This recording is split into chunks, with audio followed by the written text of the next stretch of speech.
Morning.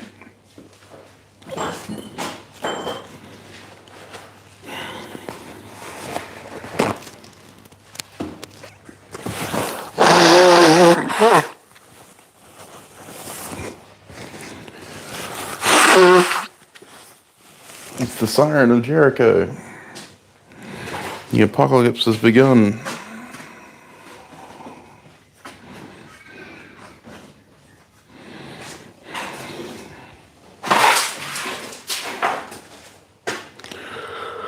Hey, Lane. Hey, Gon. Can you just go? Fucking hell. Alright, can you just confirm for me that my microphone's working? Morning, Jared. Morning, Paul. Yes, I live. Sorry for being late. Hey, guys. Excellent.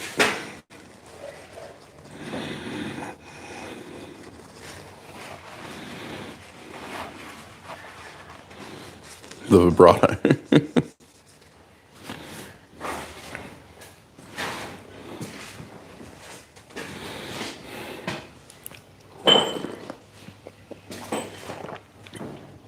Ah, cool. Hey, Donut, how you going, man? Bryson, Will, how we going? That's been a bit of a while. So, I have no idea what I'm doing again. It's pretty much a daily occurrence, but... Oh, God. Oi. Cancel the search party, yeah.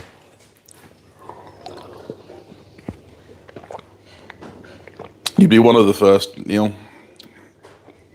How you going, Byron? Hey, Aaron, yeah, the new Woots video was pretty cool.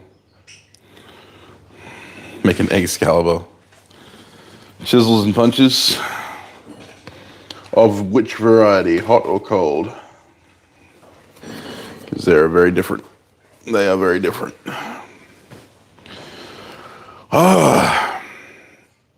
If you can't tell, I only just woke up like half an hour ago. Get a quick tour of the shop? Sure. Okay, how quick do you want? Yeah, there's one side of the shop, there's the other side of the shop. Tour over. More gravers. I made like another set of like 10 yesterday. I didn't actually finish them, I just forged. Hammer Eye Drift.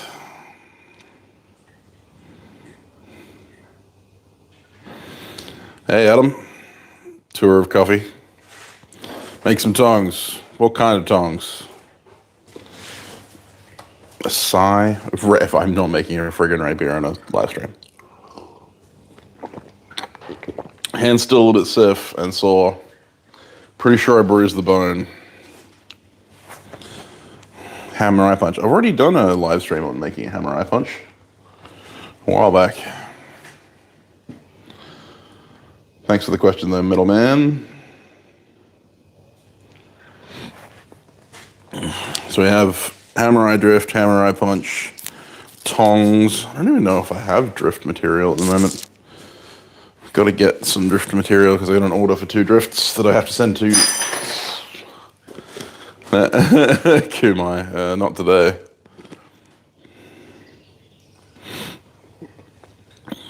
Kuto. A straight razor. Leash.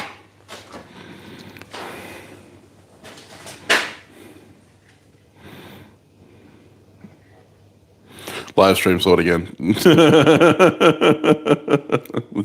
I want to make one sword that isn't a live stream sword.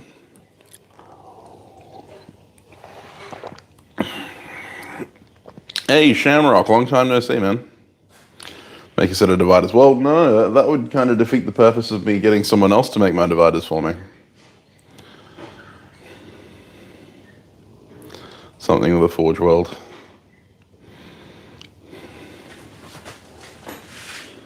Damascus straight razor.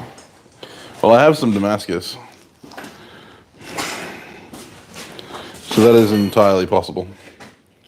And that technically involves a Forge World. Excuse me. Hey, Jared Shidell. I'm gonna have to call you Jared S. because we've got two Jareds. Mr. Bew, how you going? Morning from yesterday. Damascus straight razor. Well,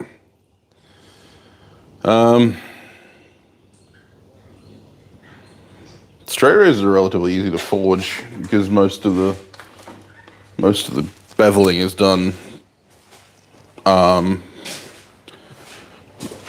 Well, pretty much all of the beveling is done with a grinder. I have this billet of 144 layer Damascus.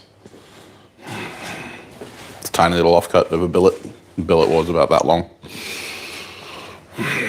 Dagger, done a couple of dagger.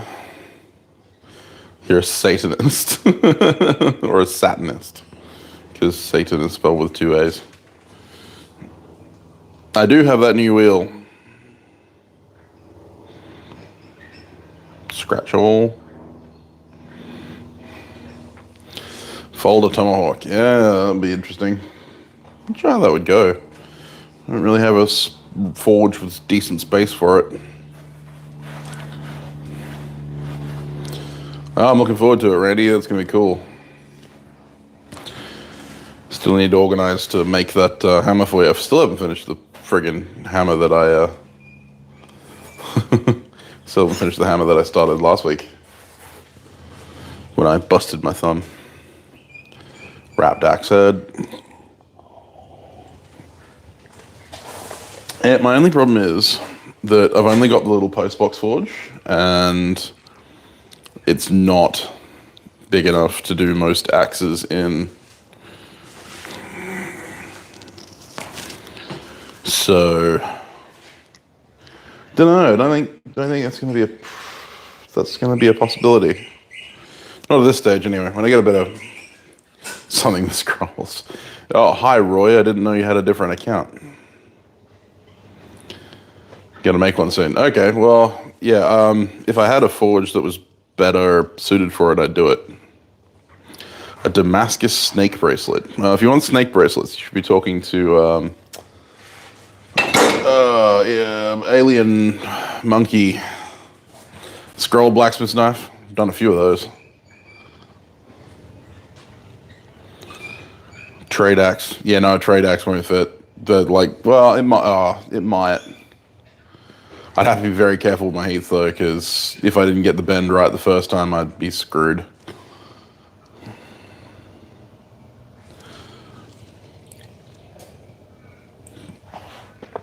Boarding axe. Jesus, back from the 20s. Hey Brad, how we going?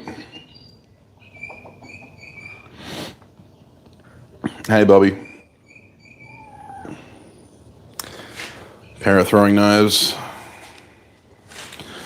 Bearded hand axe. Well, the beard can only be about 3 inches tall, because that's the height of my. Actually, it'd be less than that. It would be like 2 3/4 inch beard, which is not very bearded at all. Chisel with a forge welder bit. Who do you think I am? I'm not friggin' Joey.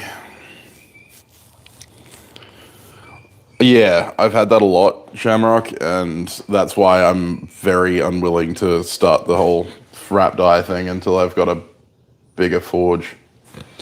Bowie guard. I need a Bowie knife. No, I've got a Bowie knife to put a Bowie guard on.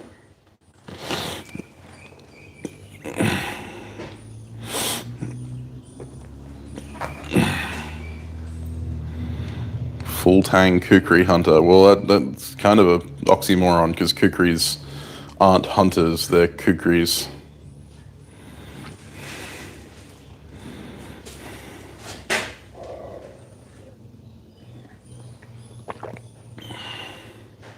A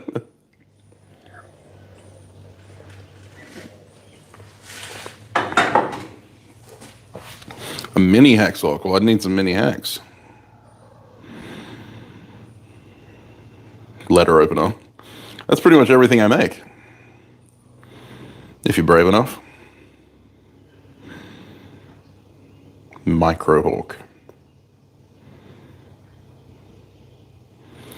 Oh yeah, so you saw like woodworking chisels with a welded bit on the underside.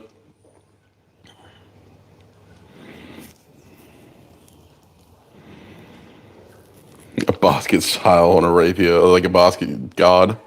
Again, don't have a forge capable of that. Corkscrew. I've made corkscrews in the past. Okay, so there's lots of ideas, which is great.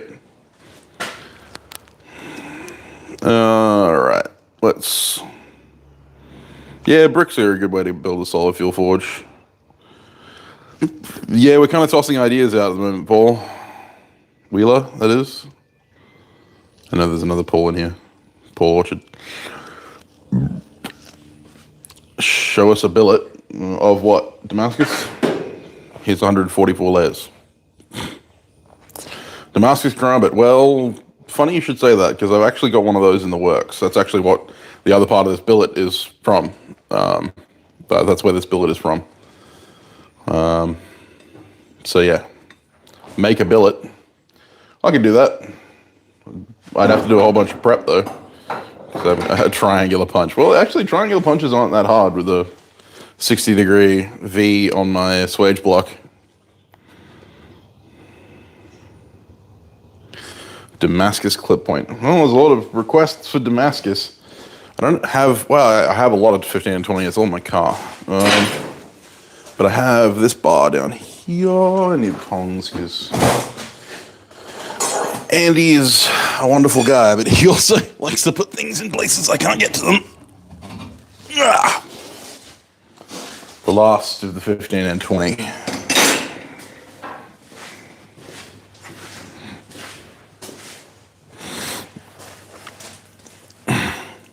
Yeah, corkscrews are fun.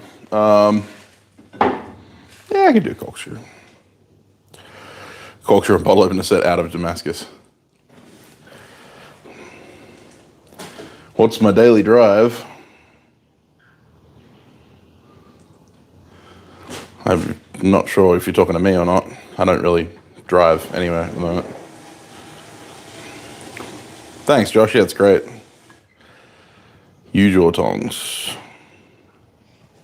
Oh, you mean like the Brazil Ultimate style tongs? I can't remember the photo you sent me. Hammer Sam. Okay, well, let's fire up the forge.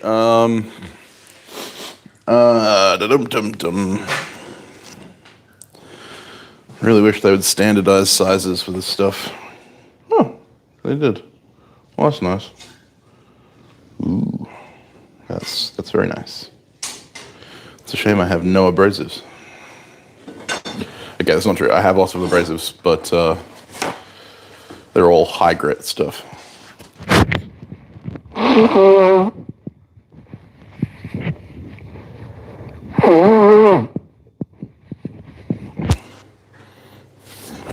Apologies for the nose blowing. I've got a hay fever again.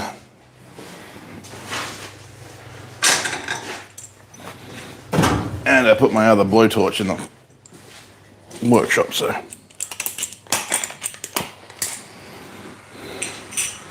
Have my little propane thing.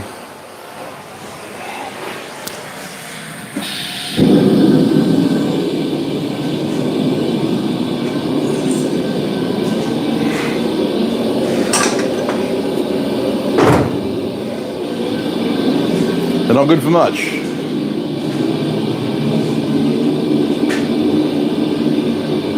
Hey Adam, how you going?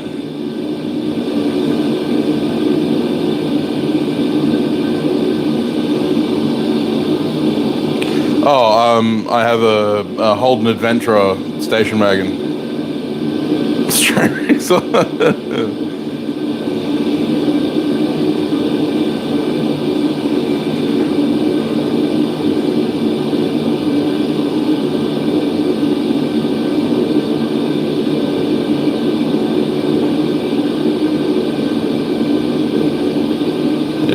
Is it a hammer? No, you didn't mean a hammer. Thumb's still sore, still stiff. I think I bruised the bone. See you in a bit, Will. Thanks, Metal Man. I appreciate it, buddy.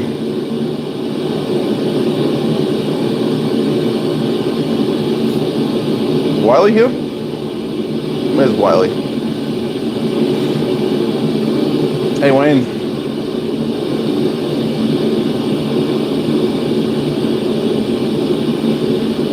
Well, 4x4 wagon is correct, because the Adventure is an all-wheel drive, so off-road. Hey, Wiley.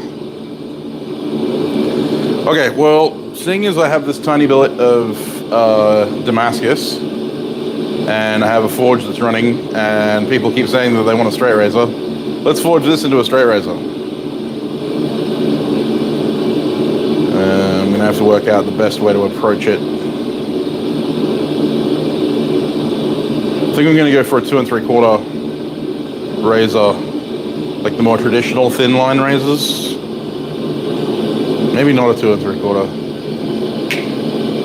We'll figure it out.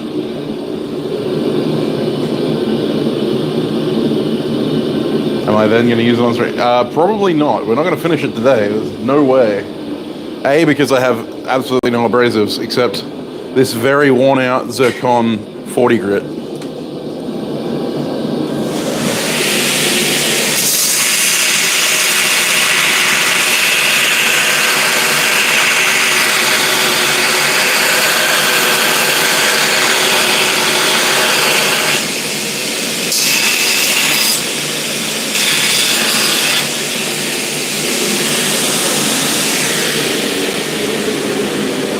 Yeah, I have a worn out zirconia 40 grit zirconia belt that I'm using right now for, basically I'm using it as a bench grinder stone safety razor.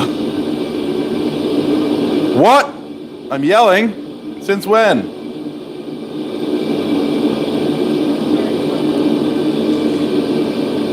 Patreon kicks in next Thursday. Yeah, I'm looking forward to it. Hi, Shadow. Hi. Shadow came to visit. Hey. And now she's gone. She heard me yelling. What?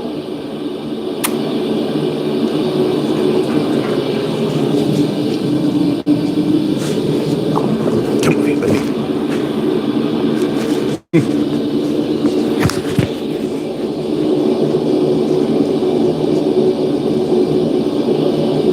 Shadow says hello. Say hello, Shadow.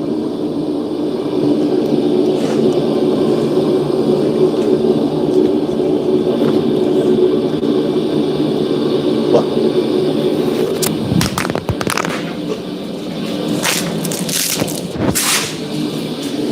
She knocked off my, woof. Woof.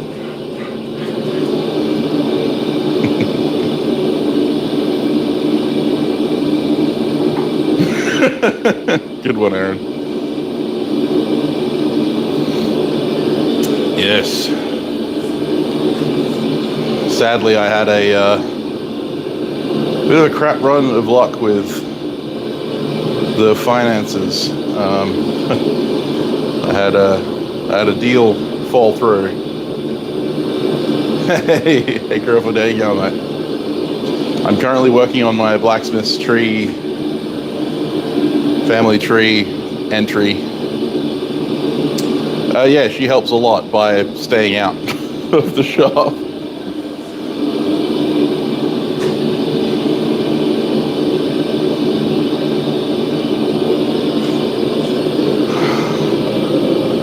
Yeah, I had a bit of bad run of luck with the deal, and I made the stupid mistake of spending my money before I had it. Well, that's not true. I had the money, but I spent it before I'd sent the piece off to the customer, which was my mistake. Like that's just a newbie mistake. And then I found out that the piece had been damaged by someone when I hadn't seen it. All right, Jared, make sure you run quickly. Would hate to see you get caught. Yeah, especially with her. Shadow is called Shadow for a reason. She literally shadows you.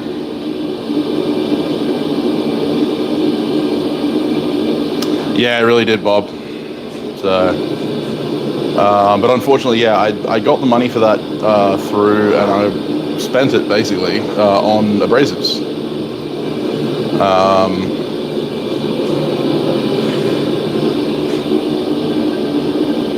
No, not really, middleman. I mean, I appreciate it, and I mean, you do help every time you super chat and stuff, and if you want to support me on Patreon, that's another way to do it.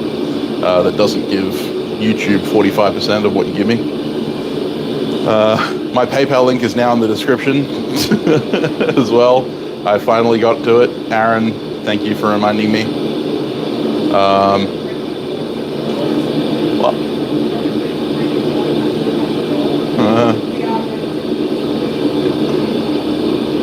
Yeah, and Christy has a full-time job, so you know, I don't have to worry about being like homeless. But yeah, so I purchased a whole bunch of abrasives from Rob Webber, but now now I don't have the money. But that's all right, because Patreon will come through just in time, and I will be able to pay Rob for that, which is good. That's why I love my patrons. Of course, I want to spend my Patreon money on stuff that, you know, assists the channel, and I know that abrasives technically assist the channel by allowing you to do stuff, but hey man, if that ain't the truth. Hey Aaron A, how you going?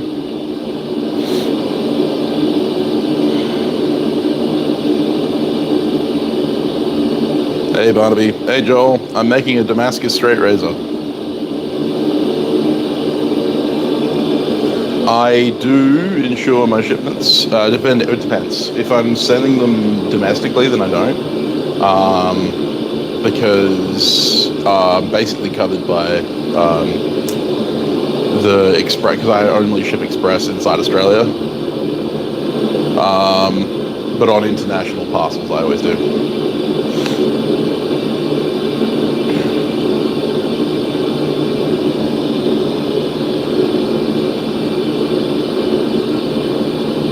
Well, see, the thing was, it wasn't damaged in the post. It was damaged before I even packaged it to send. It was damaged by a photographer that I'd hired. Well, I didn't even hire her. A photographer that had offered to photograph the work for me, and she'd been less than careful with my work and had scratched and dinged up the guard irreparably.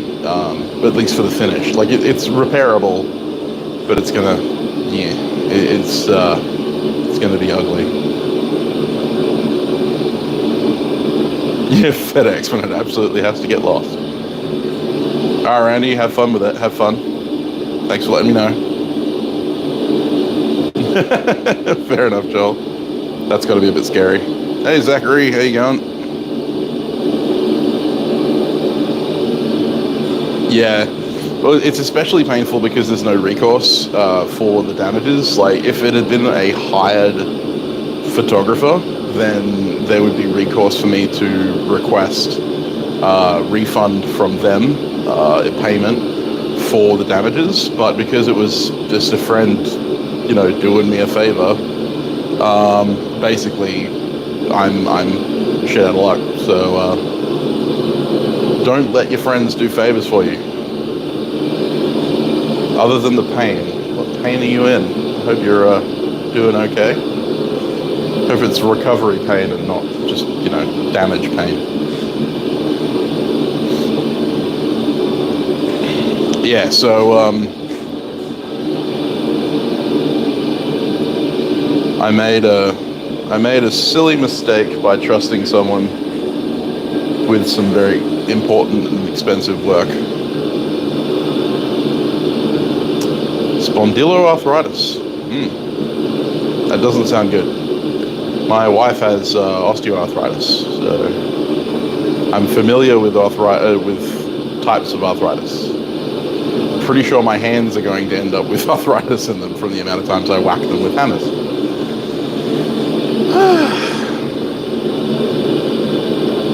Oh, this one definitely soured the friendship. This one definitely soured the friendship. There is no friendship anymore.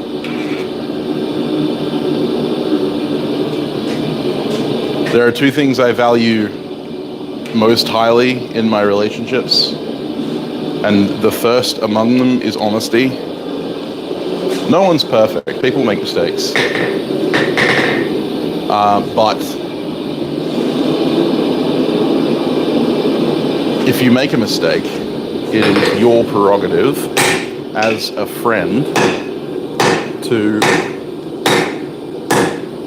tell the truth, to own your mistakes. Oh, man, my shoulder is stiff today.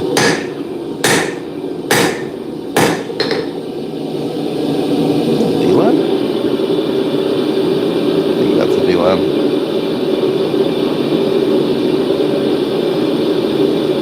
Minor D-Lab. Fine.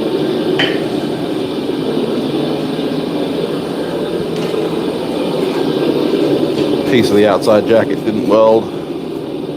That's right, I'll just hot grind it off. D-Lambs are a part of the Damascus life.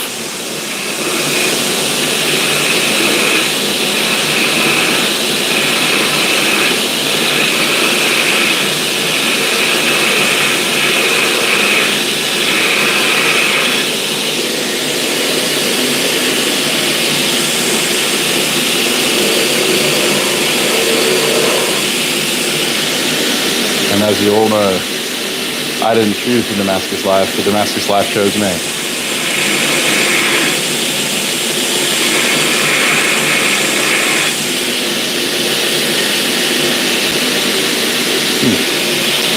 Might have to go off the grinder, angle grinder.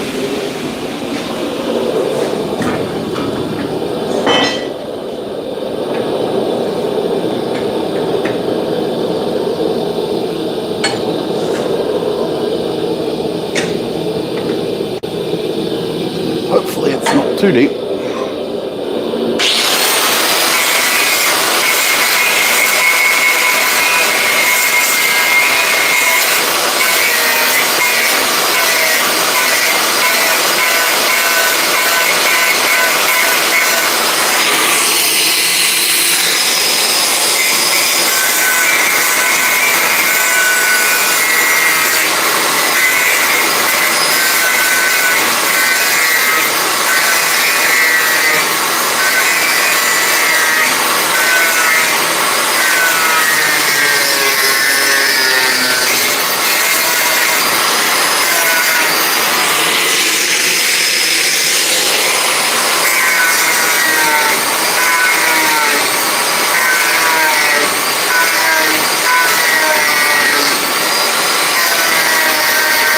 I think she's a lost cause. Yeah, that D-Lam goes all the way through the billet. Oh.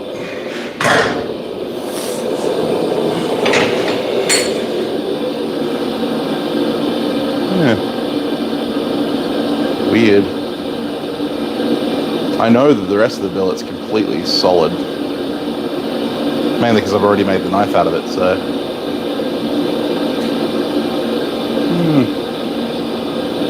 Anyway, let's keep chasing it. Like the other side of the billet looks pretty solid, so I'll just keep chasing this until I either run out of billet to chase or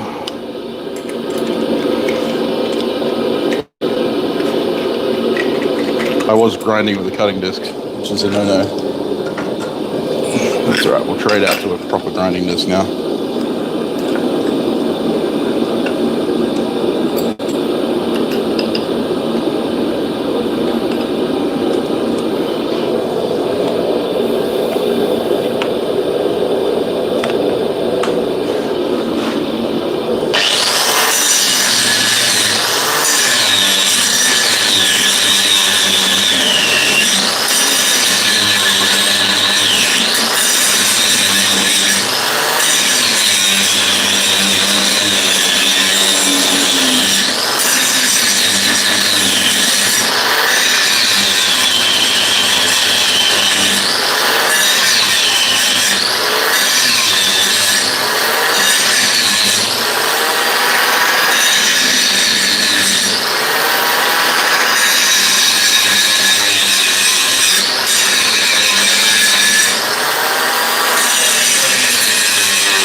I got it.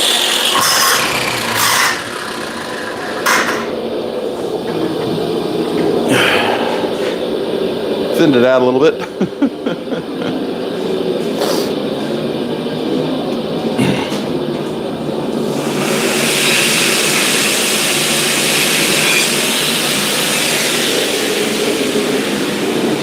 So yeah, the D-lam was all the way across here. I don't know what the deal was because it wasn't full width, so I'm not sure if it was just a random excess piece.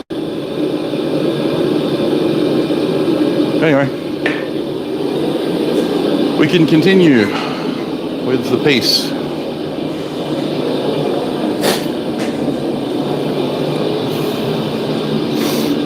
Making a Damascus straight razor, apparently. Hey, Bobby, I had to chase a D-lam out. Oh, you left something turned on at home, eh, Metal Dan? Fair enough.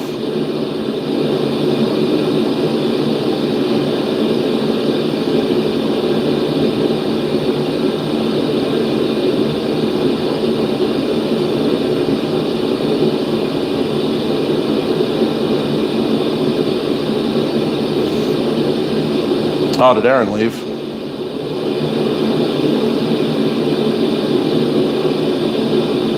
Yeah, but no respirator. Yeah, sorry. Oh, that sucks, Shamrock. See ya, Aaron, eh?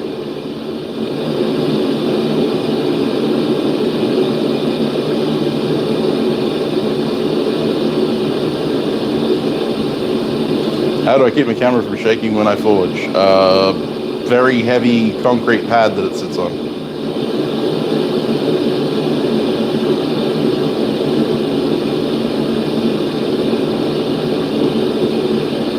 No, hot grinding is fine. Just trying to summon Roy.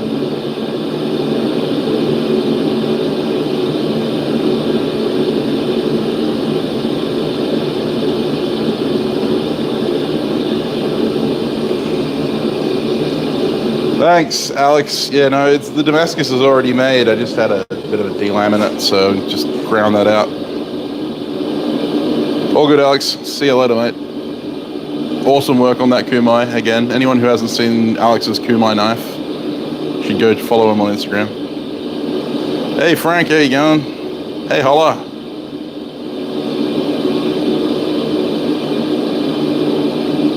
Hey, Piney Hollows, how you going?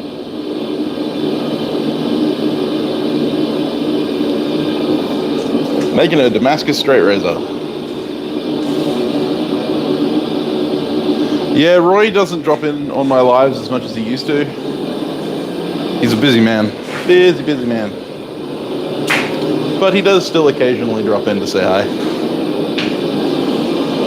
So yeah, it looks like it was just a, 1 or 2 layers. Instagram account is Valhalla Ironworks. The video will be out soon. He's put it up on his Patreon already.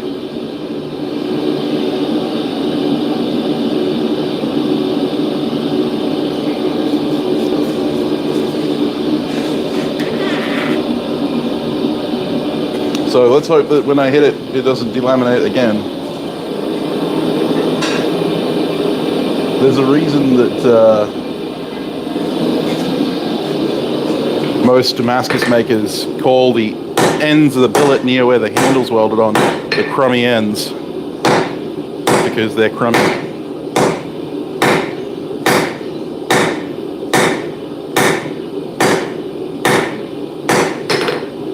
I can see another delamination caused by the weld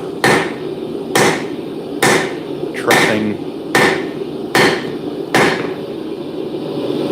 stuff in there. I'm wondering if I can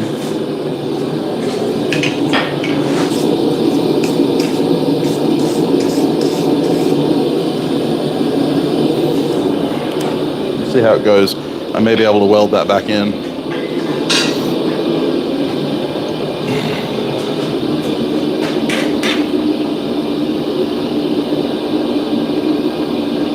Bitter ends, yeah, that's the other one. Have I met my scissor quota? See you, Zach. Thanks for checking in, buddy. Bowl of beans and rice, nice.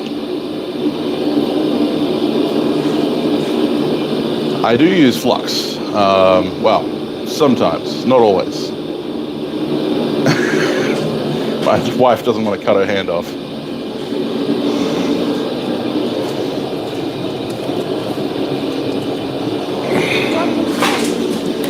I am become cabbage farmer, apparently.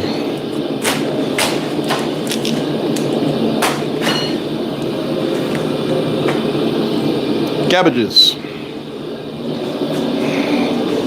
Last one.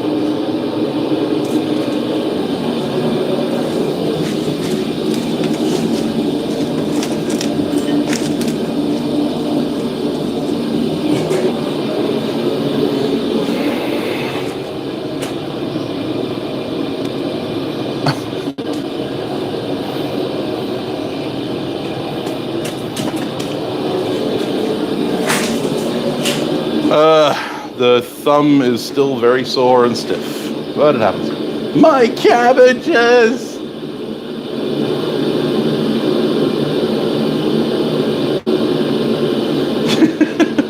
It's kind of true, Wiley. It's sad, but it's true. Hey, Moondog, how you going?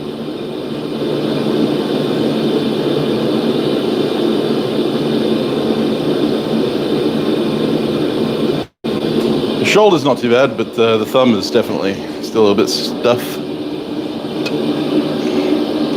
Yes, I have been making scissors. I have a bunch of sets waiting to be finished, and I have a bunch of sets that I have finished that I'll probably end up putting on my Etsy page in the next couple of weeks. But yeah, I've been kind of focusing on other parts of my smithing career right now.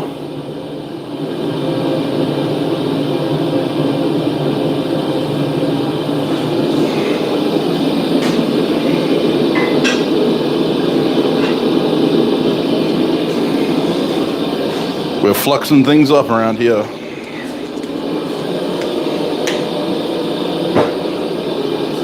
What the flux?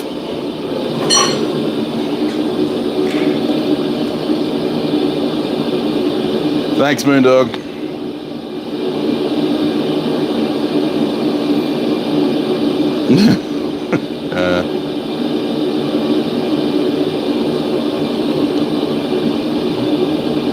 That's how you end up with kids.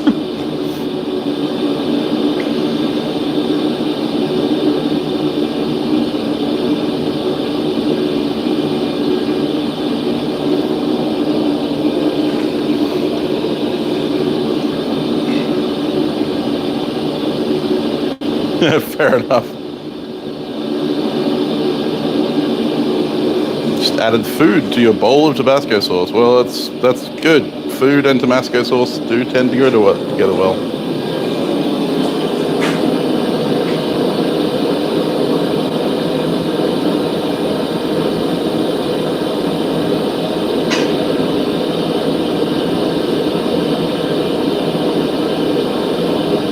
I'm unsure of how effective this is going to be, but we'll give it a shot.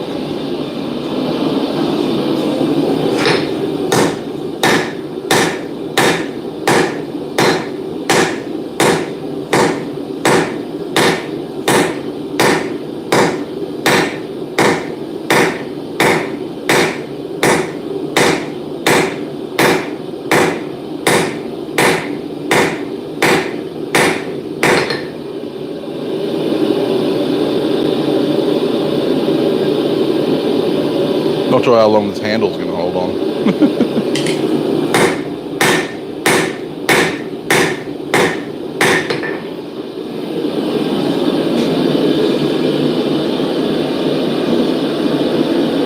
Yeah, it should be fine. It'll be fine.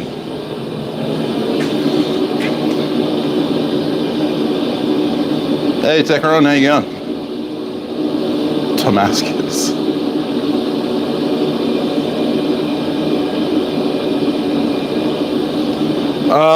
Yeah, sand won't eat your bottom of your forge, but you have to apply it when the metal's already at a welding temp. You have to apply it in the forge. You can't just apply it outside.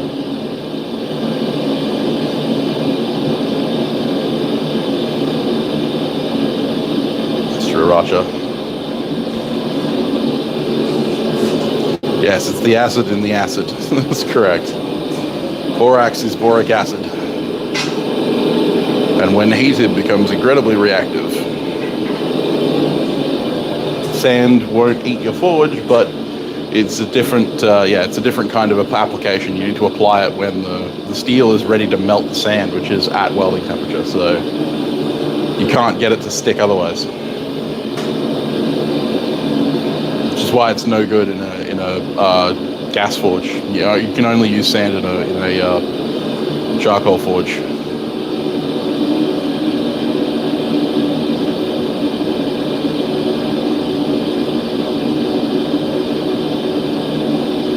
Yeah, Dutch and Belgian and, you know, a lot of European smiths use sand, quartz sand specifically. High silica content.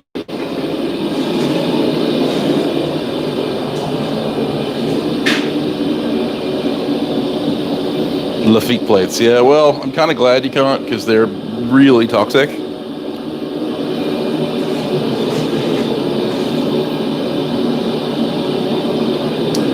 Yeah, I love my postbox forge. She's my favorite forging tool right now.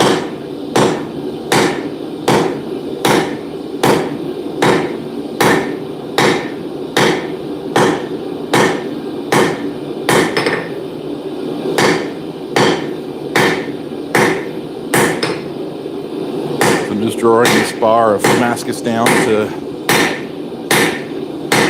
the width I want the blade, and then we'll think about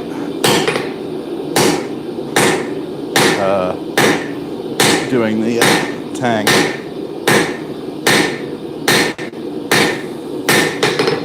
I'm not sure if you can see, but I'm about to lose the handle. I have to weld that back on. Look up so you can see the welding table.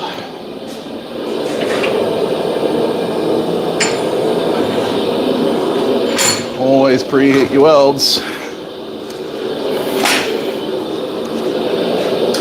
Don't think I have a problem with this one.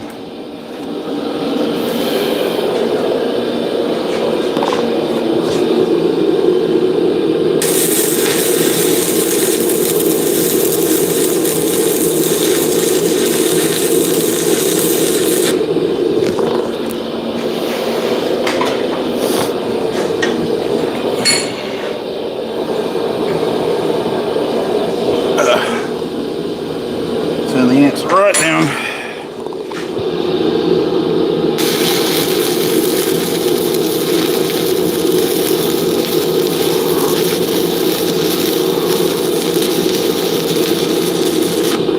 One of the things about welding up Damascus holding sticks is that because you spend so much time at a welding heat, you tend to lose a lot of material in the handle as well as in the billet.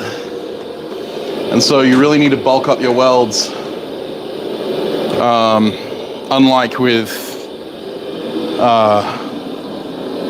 say, holding sticks for like just normal forging, you really need to bulk up the weld in order to get a decent hold of the Damascus, because otherwise the weld will oxidize away, scale up, and go away very quickly, and leave you with a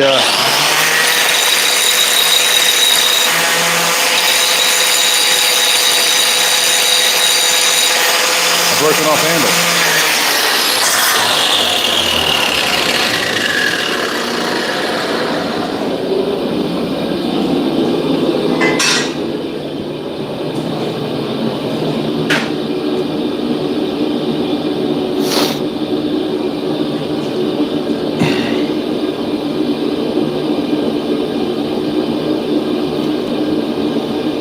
What got into your eyes, Roman?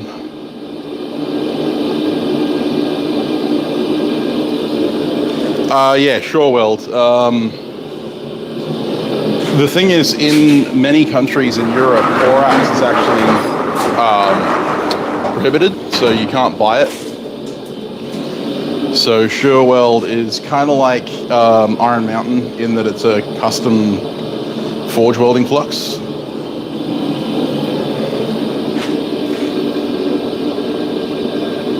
It's no more effective than borax, though.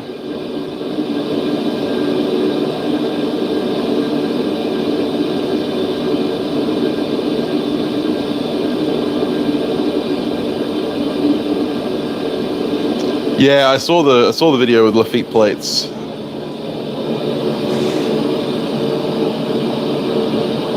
Bronze wire to fill in. Well, yeah, if you wanted to braze it, brazing works, but not at heat. Like if you were going to hold on to it with heat, it would just melt the it would just melt the. Yes, it does eat forge linings.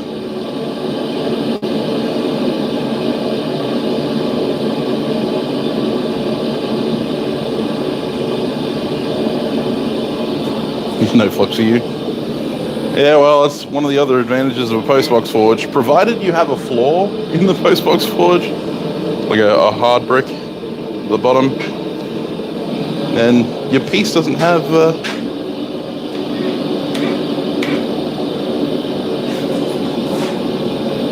zoom in. There you go. Ah! Micro adjustments is not this camera's strong point.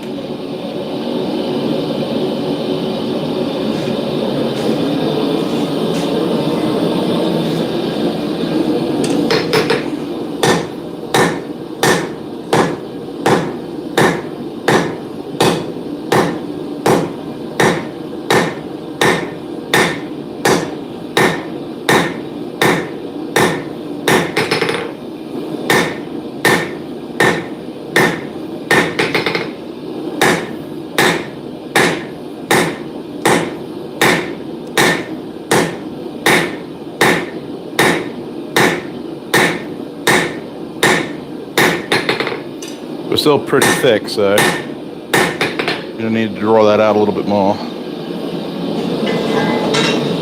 You can see the pattern coming through in the scale.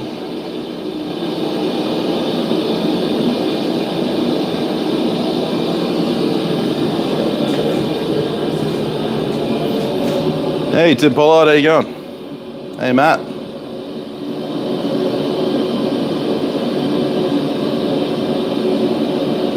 Yeah, it's a good idea, Shamrock.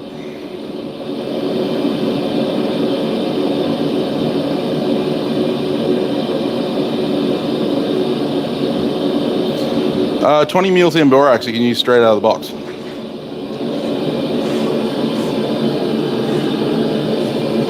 It just bubbles a bit.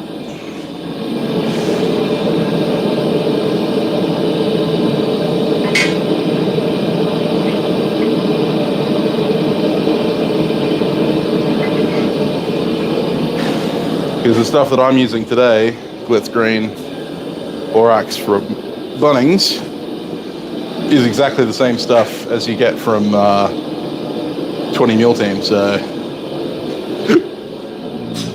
it's a hydrated borax. You can, of course, cook your borax and hide this borax, but that sounds like a lot of work.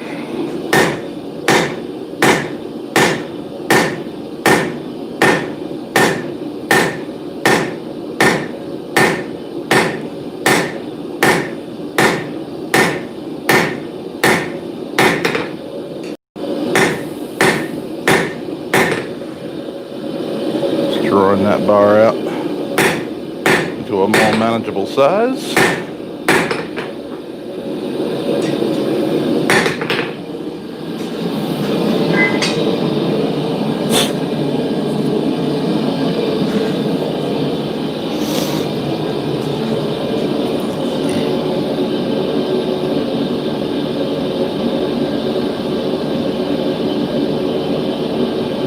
Yeah, it does boil the scale off because it's an acid.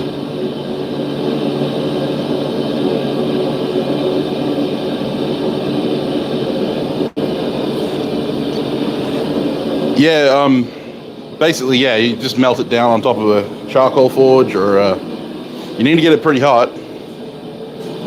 But you can use a frying pan. You just cook it until it's liquid, like you see when you're forge welding, and then you just let it re-solidify, and then smash it up with a mortar and pestle or a dolly, and you can use it as anhydrous borax. It's a lot of work though.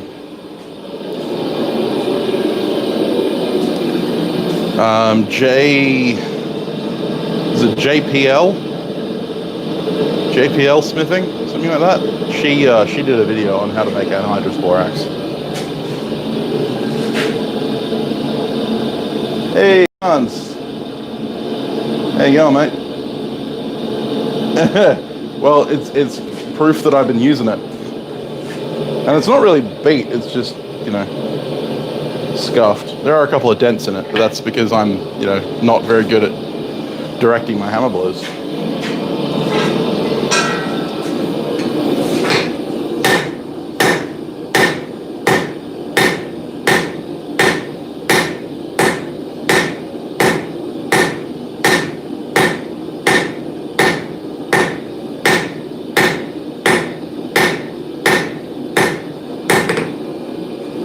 I think that's about the right thickness.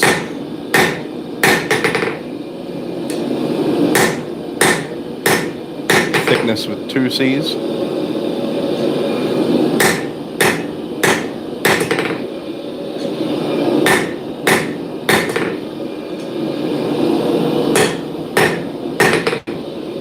I'm going to cut in the tang about there.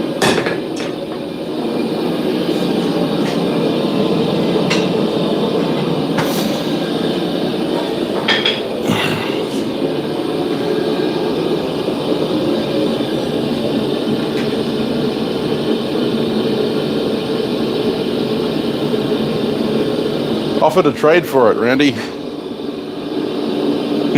Maybe willing to trade.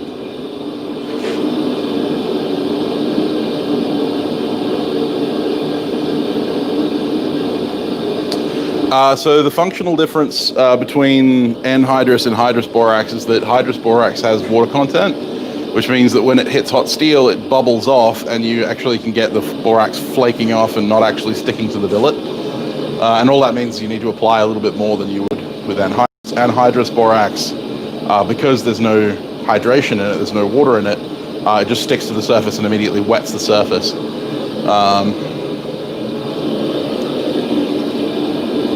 It's also easier to pour, and it doesn't clump up like borax can. But you can get borax balls in your borax. When it's hydrous, you can get little, but they break up, you know, pretty easy. You can crush them with your fingers. You see that? But yeah, anhydrous borax is more quick to use, and you can use less of it. Trent and Ty did an interesting video on anhydrous borax.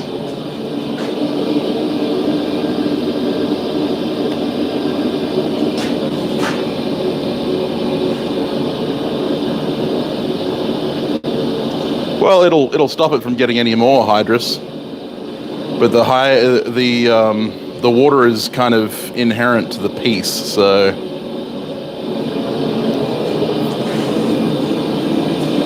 it won't create anhydrous borax by keeping it with moisture absorbers, but it'll prevent it from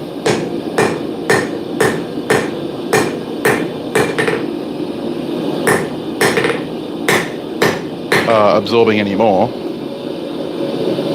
which some would say is a good thing.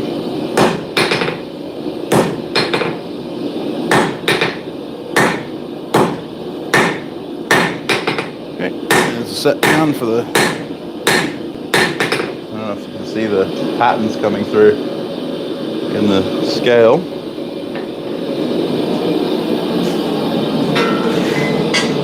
It's going to be a baby little 2 3/4 inch.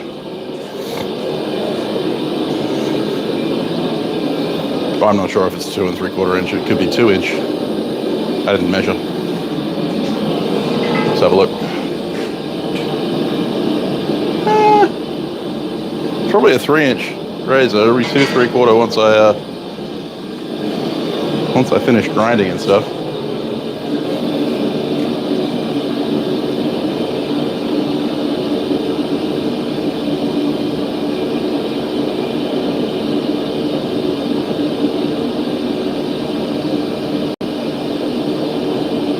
I went with a Damascus straight razor.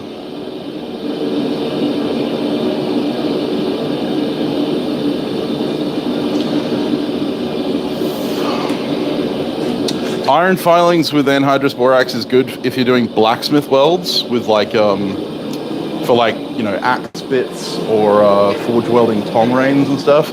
If you're using it in Damascus, all you're doing is risking having small iron granules on the edge of your blade. So you don't want iron filings in your Damascus.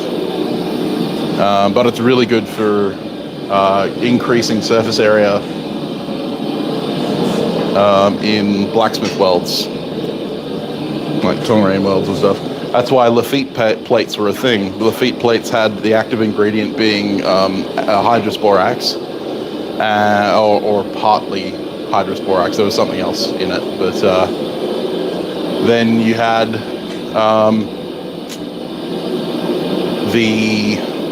I'm trying to think of the word right now.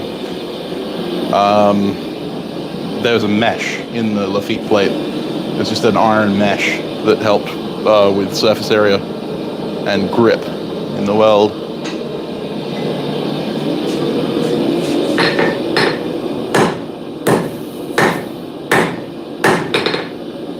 In Joey Vandersteeg's most recent video, you can actually see the mesh.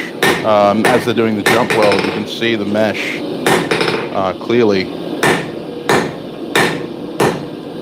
at the edges of the piece.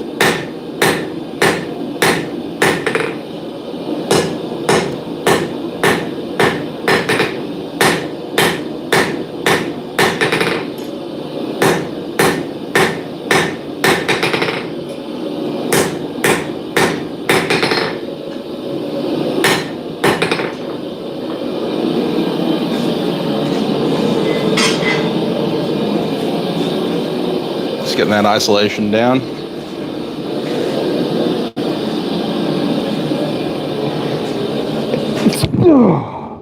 Oof, that hurt.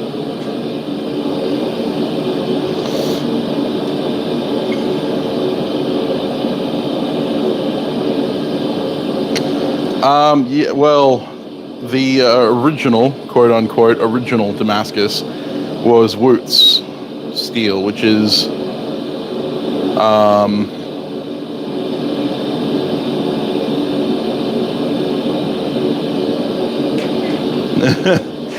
hello, how are you today?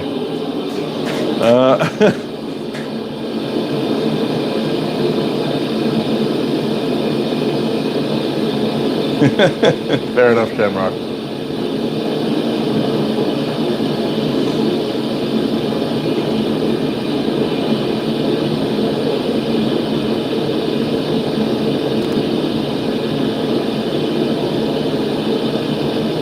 Yeah, so Wootz,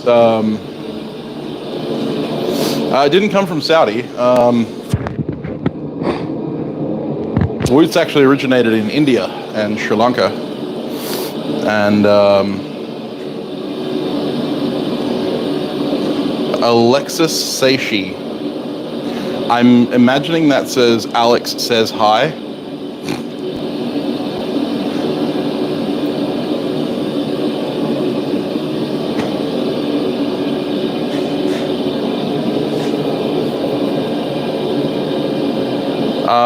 Wootz steel does not, it's not done as a bloom, and it doesn't come from Jordan.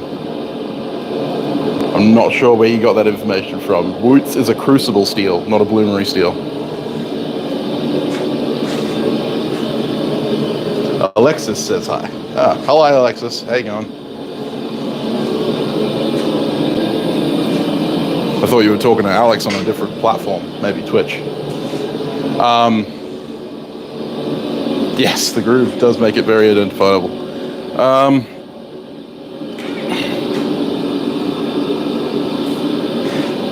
Yeah, the Wootz is a crucible steel. There were mines in Jordan, and it is believed that the watered steel of Damascus fame may have come from Jordanian mines, and it was because of the titanium and vanadium content in the raw ore that caused the dendrites to segregate.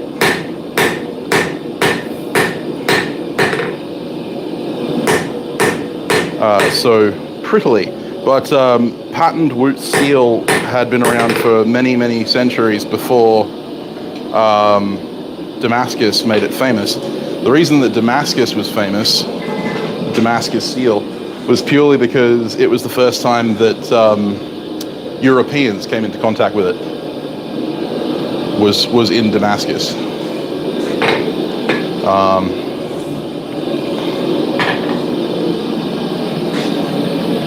You got to remember that most of our history, most of the history that we are aware of, is very Eurocentric.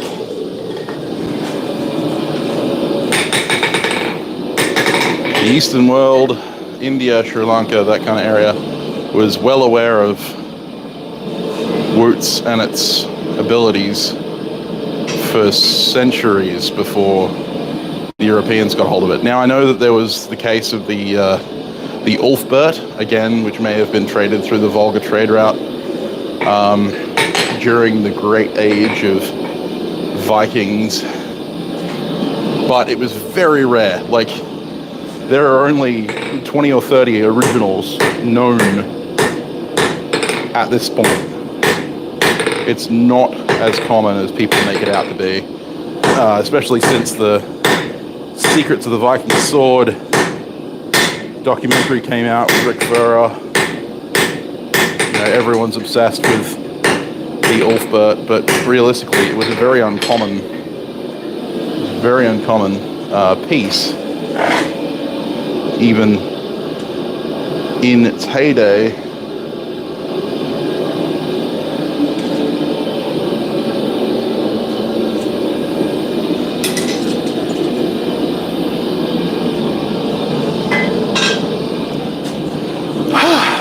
And there is actually evidence to suggest that those who were using Wootz at the time, those smiths using Wootz in the Viking era, the European smiths at least, had no idea what they were doing because it was such a rare commodity.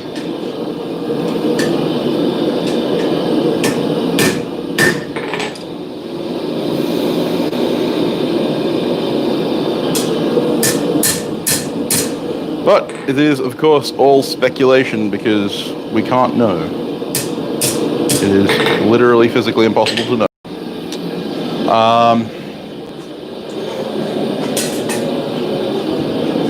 Wootz is an interesting material. It's no better than like modern steels, as some people who like to spread myths about that. But it is a dendritic high carbon steel, which is an incredibly painful material to work with. And if you're really interested in Wootz, I would suggest following Peter Burt on YouTube, because he has videos on how to make it, on how to get certain patterns. Peter is the Wootz master when it comes to Western smiths. And he makes some stunning work out of Wootz. Sorry. went on a little bit of a tangent there. I blame Randy.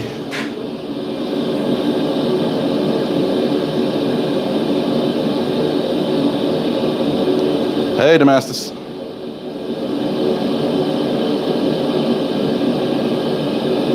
Hey, old wolf, how you going?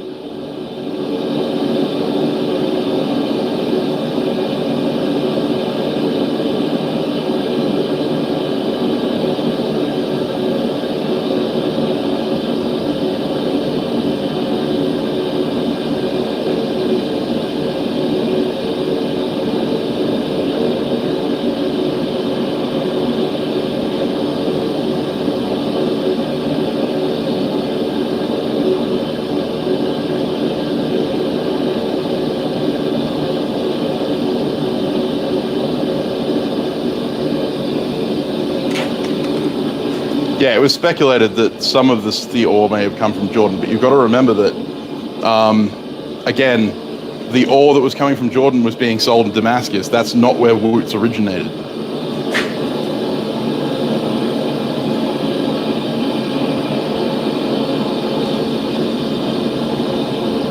You have become a god. Well done.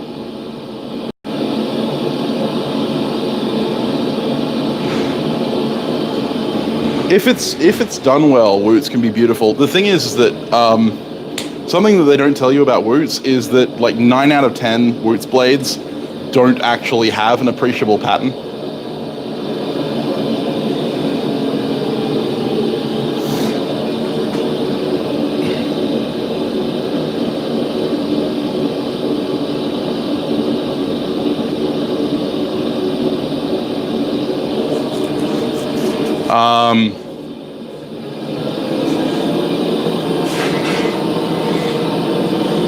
Wootz is an incredibly painful material to work with.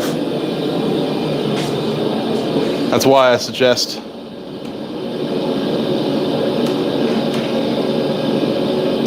yeah, well that's pretty much true, Bryson. And having spoken to Pete, who's kind of one of the foremost masters on Wootz as it currently stands in our understanding, yeah, Wootz is a massive pain in the ass to work.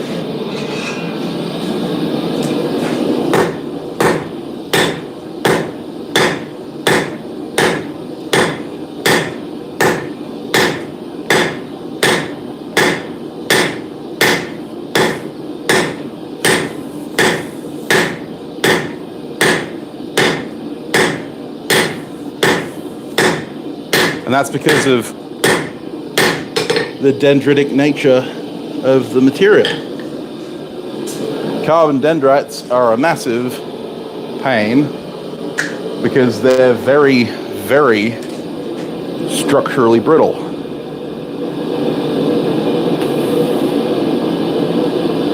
It's the reason stuff like D2 is a massive pain in the ass to forge, because it is carbidizing. It has a large amount of carbides.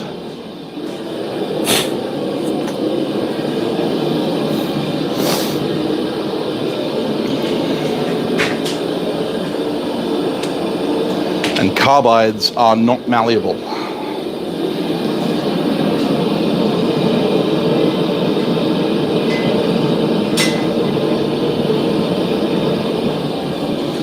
.52-100 is another perfect example of that, where if you let the carbides run away from you, you can end up cracking the material without even knowing. Ask me how I know.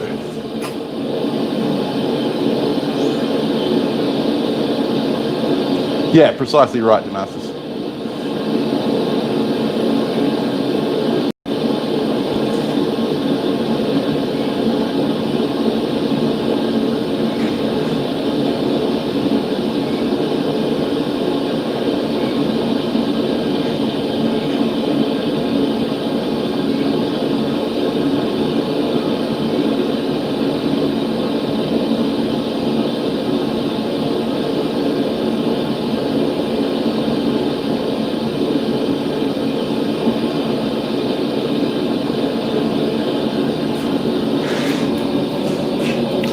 Well, yeah, and the reason it's picky about moving is because it's a carbidizing steel. The chromium allows the incredibly high carbon to segregate and form carbides, which is why it's so wear resistant and is why it's such a nice material to put an edge on. But it is also why it is a massive pain in the ass to forge, because the carbides segregate around the chromium, and you end up with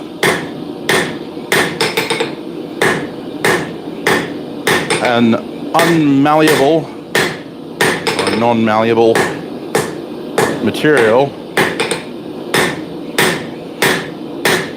that doesn't want to move.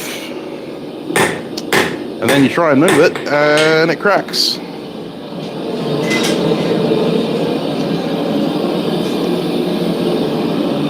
Gonna have to snip off a little BC again. Took a little too much for my tang.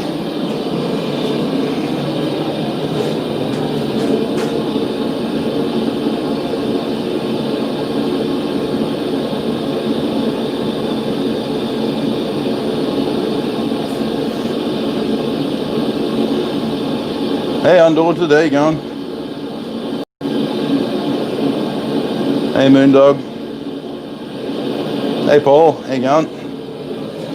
We're making a Damascus straight razor. I'm just about to clip a little bit off the tip of the tang because I selected a little too much material.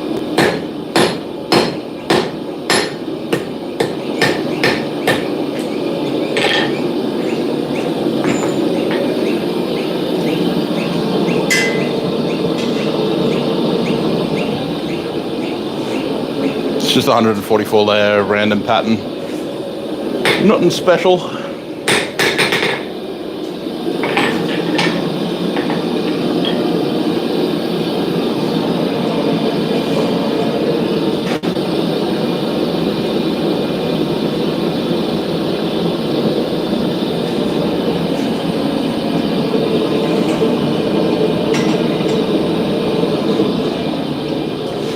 And we were discussing the advent of woots.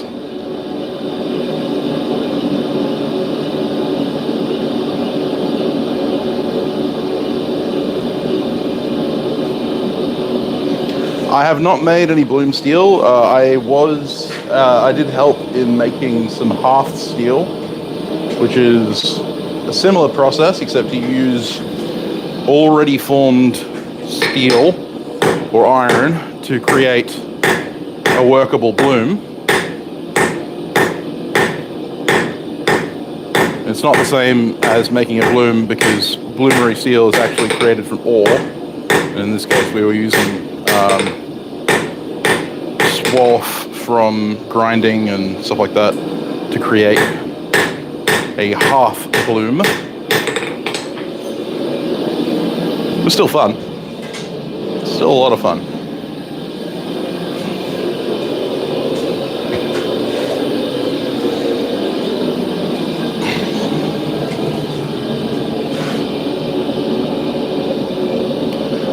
Yeah, the Bladesmith songs are great. Hey, Eric.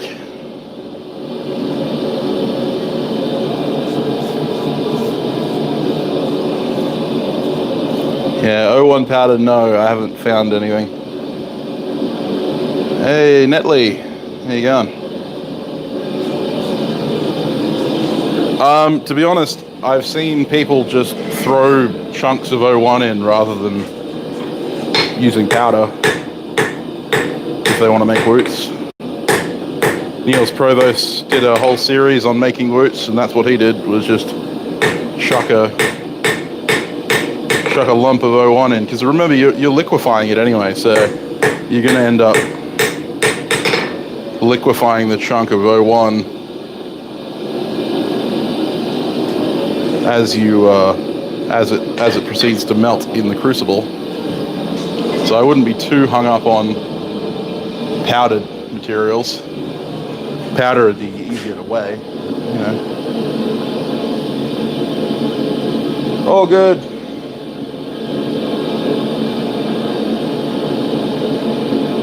Kaylee.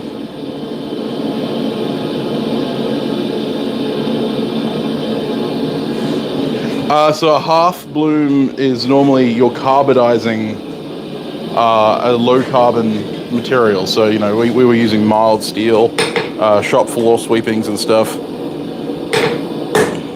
And what we ended up with was something around 1.2% carbon. So we definitely added carbon to the material. In anything, we actually almost over-carbonized it and ended up with cast iron. We got lucky.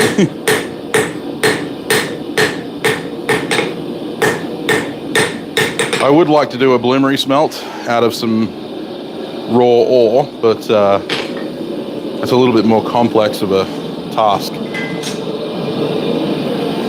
Just working on the tail here, the tail finial.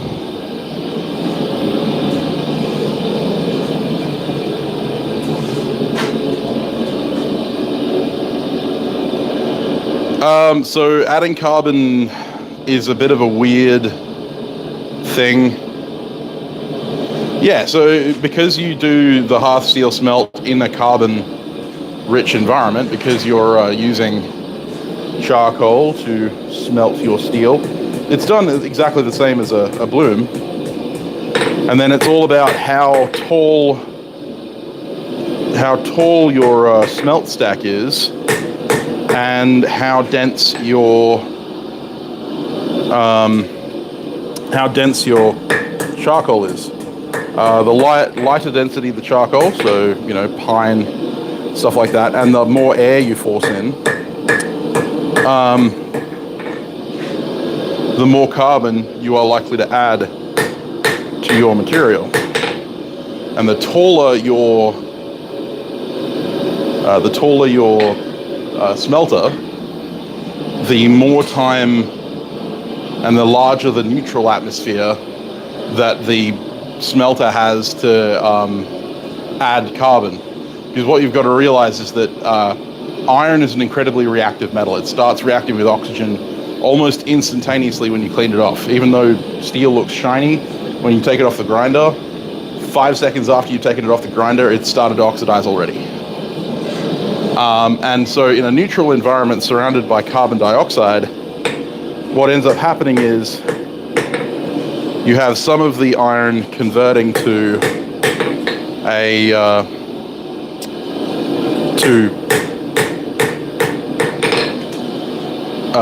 iron oxide, rust, and then you have the rest of it converting to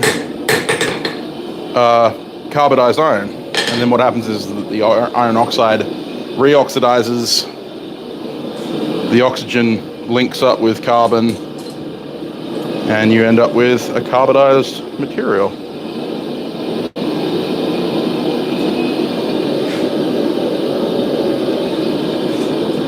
It's a very complex and annoying process. Let's just put it that way.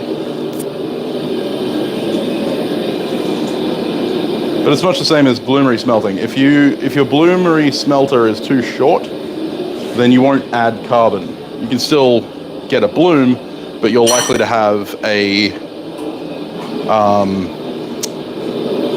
wrought iron bloom rather than a high carbon bloom. Also, if you're only adding small amounts of air and you have relatively high density charcoal, you're going to be adding less carbon.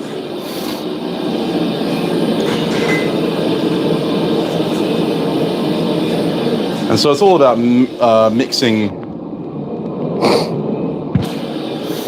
and matching to find the best mix.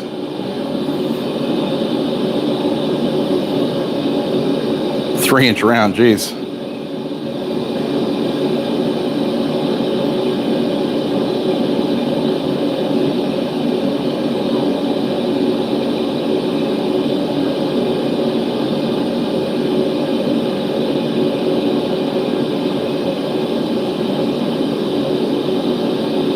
What hammer am I using? I'm using a diagonal peen made by Bob at B&B Forge.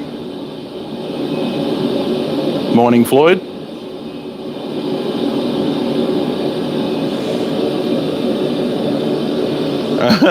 Well, I'm not a metallurgist because I don't work as a metallurgist, but I am a steel fanatic. Yes, that is a risk. Matt, that is a risk.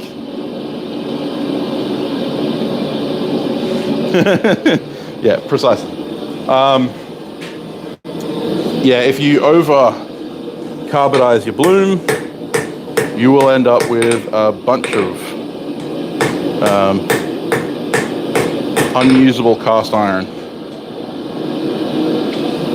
which is sad. And that's why you need to have a firm grasp on the chemistry. And even with a firm grasp of the chemistry, you can still get it wrong. But the firmer the grasp you have on the chemistry, and the more variables you control during the smelt, the more likely you are to come out with a usable product.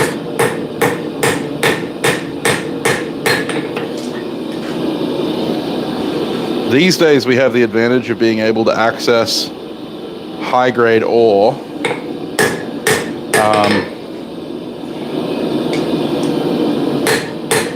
if you live near an iron mining town, or if you are living in an iron mining town, if you go to the train tracks, the rails are covered in high-grade ore pellets that fall off the trains. Oops, throwing it away. Okay, so there's the Damascus straight razor blank. You don't forge in the bevels on a straight razor. I know some people are screaming at the screen, forge in the bevels. No, that's not how it works. It's got a little bit of smile to it, which is good.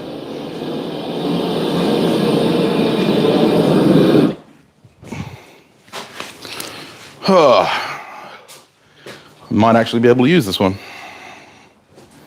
You can even see some of the pattern peeking through on the scale.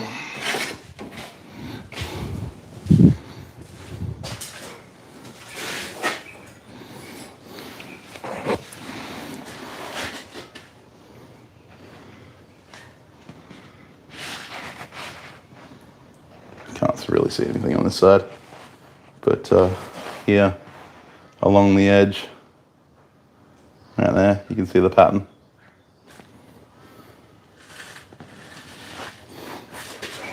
You can grind the bevel, you can forge the bevels in a little bit on a, you can on a wedge razor, yep. You can forge the bevels on a hollow ground razor. See you later, Byron.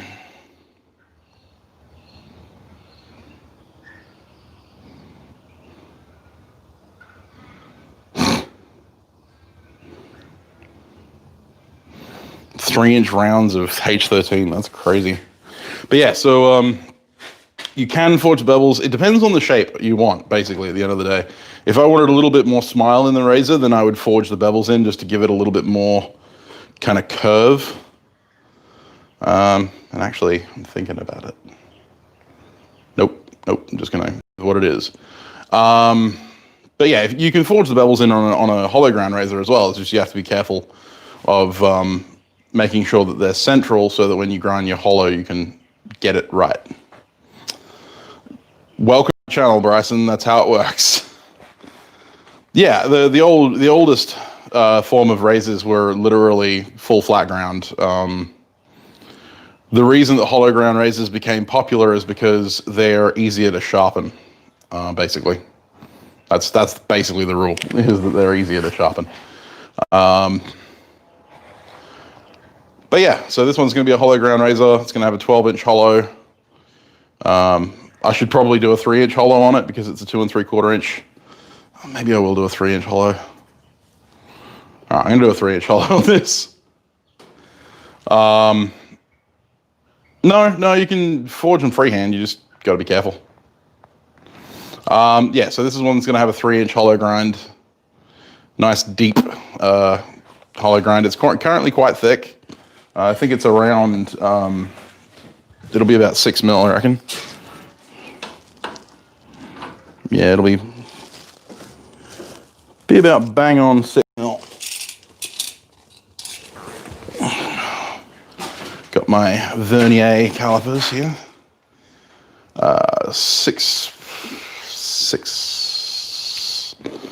7 down here at the heel. Let's look at the spine. Yeah, bang on 6 at the spine. It actually gets wider towards the edge, but I don't mind if it gets wider towards the edge because I can mark the center and grind, and that's fine. You can see let's see if I can hold it close enough for you to zoom it in. You can see the patterning in the edge and on the spine. Yeah, there you go. You can see some of the layers. That's not all the layers because some of them have been smushed over and rolled, but you can see, yeah, there's a thick layer of 1084 there that's been upset into the pattern.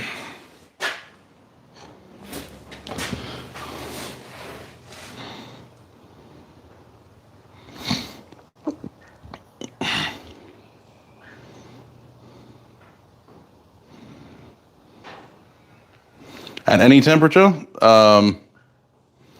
No. Yes, my thumb is still intact. It's very sore because I banged it right on the knuckle, and I think that the knuckle's been bruised, but it is intact, it is functioning. So I can still work. So yeah, there you go. It's Forge Straight Razor Blank. I would grind and etch it, but I don't have any abrasives right now, except for a very worn out 40, and I'm just not willing to sit there for half an hour. Trying to grind it right now, but I do have some abrasives on the way. So that one will probably be available for sale on my Etsy store at some point. Last week's project, the hammer, is still in the stage that I left it when I finished the stream because I haven't come back to it yet. So I've got to finish this off. That one's already got an owner. I have a bunch of other hammer orders that I've got to get to. I've got a custom karambit that I'm making right now out of the rest of what that billet just came from. I also have the Bladesmith family tree leaf that I'm making that will be a video next week. I'm hoping it'll be finished by next week.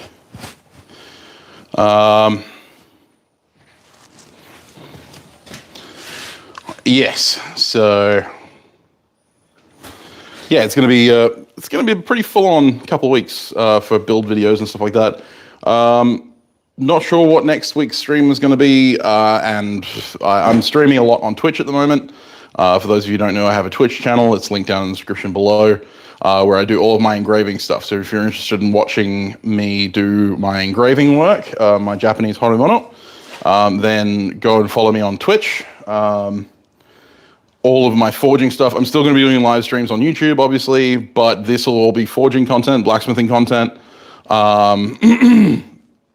Whereas Twitch will be engraving and the jewelry and like koshiro making and stuff like that. So if you're interested in that side of my work, then follow me over on twitch.tv/SamTownsBladesmith.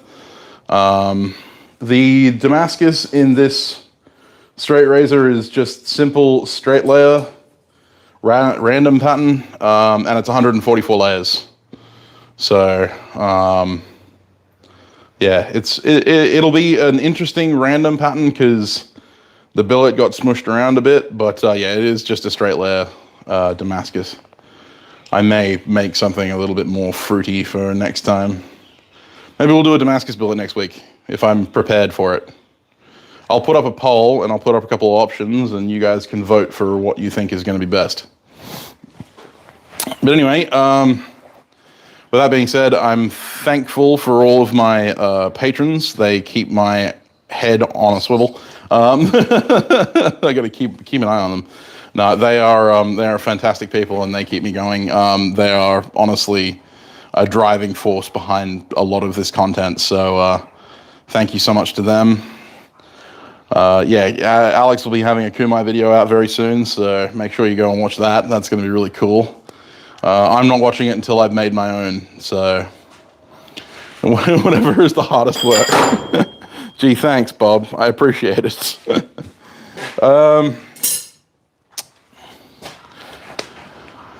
Yeah, all of my social media and all that kind of stuff's linked down in the description below if you want to follow me on all of that stuff. My merch is also down there if you want to buy an STV brand shirt or cards or stickers or whatever you want. It's all in the Redbubble store. If you go to the Redbubble store, it will show like one option of things, but if you click show all items, then it'll actually show you all the options that you can have that specific thing on, and there's a lot of them. So make sure that you do that. So yeah, maybe we'll do some crush W's next week.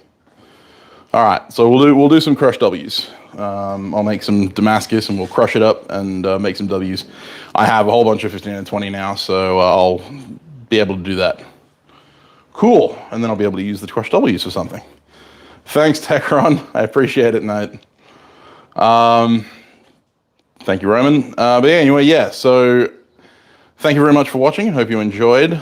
Yeah, my live streams tend to devolve into me talking about various, ambiguous historical things and metallurgical stuff. And that's true on my Twitch page as well.